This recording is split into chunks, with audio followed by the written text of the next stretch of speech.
Bienvenidos, bienvenidas a estas entrevistas que estamos haciendo con los realizadores y realizadoras de las películas que forma parte de este FIDBA novena edición. En este caso estamos con Erika Nguyen, que ya me dirás si pronuncio bien tu apellido. Ella es la directora de Tejiendo Sombras, que forma parte de la competencia iberoamericana en esta edición del FIDBA. Primero saludarte, Erika, ¿cómo estás? Muy bien, gracias. Súper acogida por estar parte del Festival Feedback. Sí, nosotros estamos muy contentos con tu película. Es muy hermosa, así que tengo un montón de interés en saber cómo fue el proceso de producción, cómo nació la idea. Así que contanos, por favor, de qué se trata Tejiendo Sombras. Tejiendo Sombras documenta un montón de artesanos y artesanas peruanos y peruanas que hacen sombreros, monteras y chullos por el norte en Rioja, que es selva alta, hasta el sur por el altiplano de Moquegua. Y bueno, que esas personas y sus testimonios son básicamente una muestra de la presencia viva de los últimos hablantes de un lenguaje que está inscrito en los símbolos, los diseños, los colores de cada uno de los sombreros. Y básicamente es su forma de mostrar aspectos de sus identidades culturales, y para mí estoy viendo su proceso como eh, una continuación de la voz ancestral. Y todavía, bueno, los retos están cambiando cada vez más. Ahora los artesanos no tienen estudiantes para seguir con la tradición, ¿no? Entonces, el idioma, que se puede decir, está en pérdida. Entonces, también su manera de vida, porque los artesanos también son campesinos muchas veces, y están luchando por su manera de vida y contra la extracción que está pasando por las sierras en Perú. Entonces, sí, estuve estudiando sociolingüísticas, antropología, etnografía, y luego encontré una especie de historia y entendía que había un vacío en el estudio de no simplemente textiles, ¿no? Pero comunicación que nos vestimos cada día indicando algo de cómo somos y de dónde hemos venido, sin tener que describirlo con palabras. Entonces, una forma de comunicación y resistencia. Y es básicamente lo que intenté a comunicar. Sí, y está muy bien. Todo lo que estás diciendo coincido en que está en tu película. Eh, es novedoso, me resultó novedoso, haciendo una analogía con el título, cómo se hila la historia, ¿no? Porque empieza hablando de la materia prima de estos tejidos y de los sombreros, la relación con la tierra, la funcionalidad de esas prendas, después la identidad de esas prendas, cómo cada comunidad tenía o tiene su tipo de sombrero y cómo se posiciona de acuerdo al estado de ánimo o a la personalidad de quien lo viste. Y después ya nos metemos con la actualidad más cruda, ¿no? Que es la contaminación, cómo ha cambiado el país en 25 años, y cómo siempre los perdedores terminan siendo los mismos, ¿no? Los mismos y las mismas.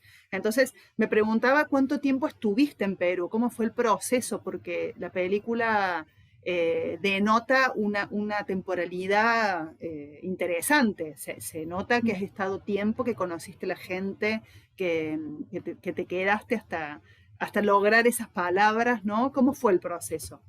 Ujú. Un largo proceso, larguísimo proceso de 5 años, de hecho. Pero empecé en Perú en 2014 y me quedé 4 años viajando entre California, donde vivía, y ahí colaborando con Docu Perú y acompañando su caravana, ese proyecto que hace intervenciones con comunidades por la costa en esa época, y colaborando con la gente de esos pueblos pesqueros. Y de ahí entendí cómo crear una metodología que era más recíproca, o sea que se puede no simplemente ir de forma a buscar las respuestas a preguntas que yo me intereso y luego llevar la información muy personal sin tener que hacer un intercambio más auténtico y también que podríamos añadir algo a su manera de reflexionar sobre lo que están haciendo cada día en sus estudios, en sus casas, en el campo, lo que sea. Um, entonces, fue creo que 3 expediciones durante un año entero en Perú, explorando la idea de cómo hilar las materias primas en Perú y como comunidades que estaban mostrando su conexión con esas materias primas. Entonces, ¿dónde están cuidando la paja que luego llega a Selendín, donde están procesando y haciendo el beneficio de la paja? ¿Y quién está tejiendo los sombreros? Y de ahí, ¿por dónde va, no? La exportación o quién está haciendo la venta. Y lo mismo con la lana en el sur. Y encontramos una comunidad por la península de Capachica, que está en el lago Titicaca, que se llama Ciale. Y ahí están cuidando sus ovejas y practicando a hilar con la misma lana y construyendo esas monteras impresionantes que tienen una forma muy, muy distinta por su región, que básicamente la forma tiene parece como una iglesia japonesa o algo, ¿no? El techo que tiene las esquinas elevadas. Entonces, estuvimos buscando características que no exactamente mucha gente puede conectar con Perú, pero que sí existe y no es simplemente un costumbre o un disfraz, se puede decir, que se pone para hacer un baile tradicional o lo que sea, sino es algo que se pone cada día, donde están trabajando en el campo con la montera puesta o en el mercado o en la casa, ahí está siempre.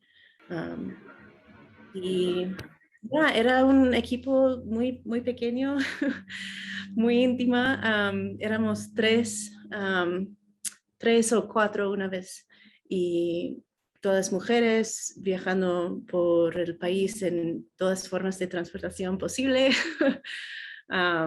preguntando un montón de preguntas, haciendo talleres con las comunidades principales donde grabamos, para compartir con ellos la manera de producir un fanzine, y luego también podcast. Entonces, utilizamos esas dos maneras de intervención para luego incorporar los paisajes sonoros en el mismo documental y también las ilustraciones del fanzine al final en los créditos. Y todo los hemos distribuido por festivales de fanzine acá y como un recurso público.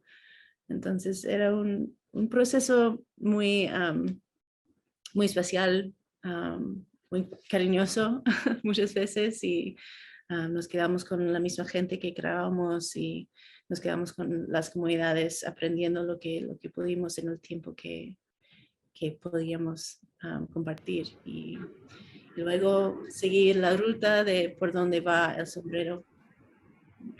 Y Erika, ¿cuáles fueron las decisiones que tomaron con respecto al montaje? Porque la película, la edición, ¿no?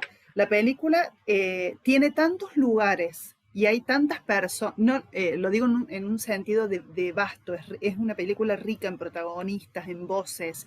¿Cómo fueron organizando esa edición? Sobre todo si fue un proceso tan extenso como decís, que es lo que suele suceder cuando nos encontramos con tanto material, ¿no? ¿Cómo decidiste el montaje? ¿Qué quedaba, qué no quedaba? Sí, sí, siempre difícil, ¿no? Que evita, bueno, ¿cómo voy a decirlo?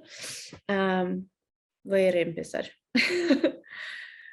Bueno, yo como editora también, todas las decisiones de la estructura del documental y cómo crear el sentido comunitario, que como si fuera una voz, un coro de voces, construyendo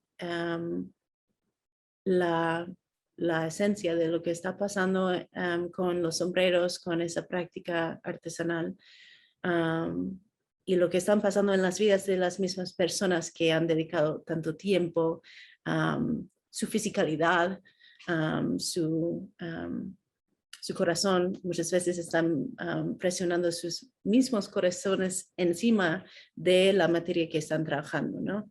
Entonces decidí empezar con un proceso que es viendo la elaboración de un sombrero de paja y luego el contraste con el proceso de la paja. O de la lana, perdón, de la elaboración de una montera en Ciale. Entonces, al poner, inicialmente había dos procesos distintos y separados, pero al ver cada paso, me di cuenta que hay similaridades. Entonces, empezar con paja y luego intervenir con lana, se ve que hay una conexión con la tierra, con un animal, con una planta, y luego cómo va desarrollando esas relaciones. Entonces yo quería mostrar al inicio el cariño que está dentro de las manos de las personas y entrar muy, muy de cerca. Y luego ver por qué es importante a saber por qué nos interesa en ese proceso y entender que no es simplemente la creación de algo que se vende, sino tiene un significado muy personal, muy esencial a cada persona, a cada comunidad y en otras partes del mundo no tenemos ese vínculo tan cercano, ¿no? Yo, por ejemplo, para mí soy la primera generación de vietnamita americana y ahora no puedo comunicar con mi padre en su lengua materna y entonces soy como la manifestación de lo que pasa cuando la comunicación básica no va adelante porque hay hay un corte ahí. Am, entonces, entender esa dinámica básicamente y de ahí ir desconstruyendo la belleza de, oh, qué bonito, esa práctica, qué chévere, pero hay problemáticas. Y no simplemente es un problema de no tener estudiantes para continuar la práctica, sino es una manera de vida que siempre ha sido luchando por su espacio en el mundo.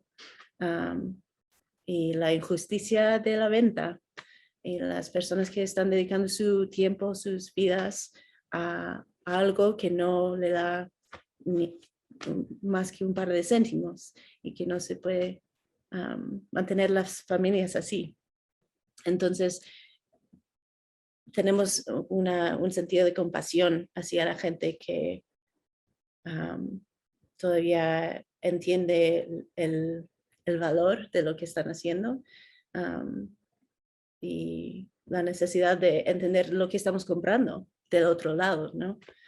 Y bueno, no sé, la estructura al final no quería terminar con ay, qué lástima que no hay nada que hacer, que los sombreros se van a convertir en un disfraz al final, que se lleva o se pone una vez al año para bailar algo específico, que tiene que llevar todo justo así, sino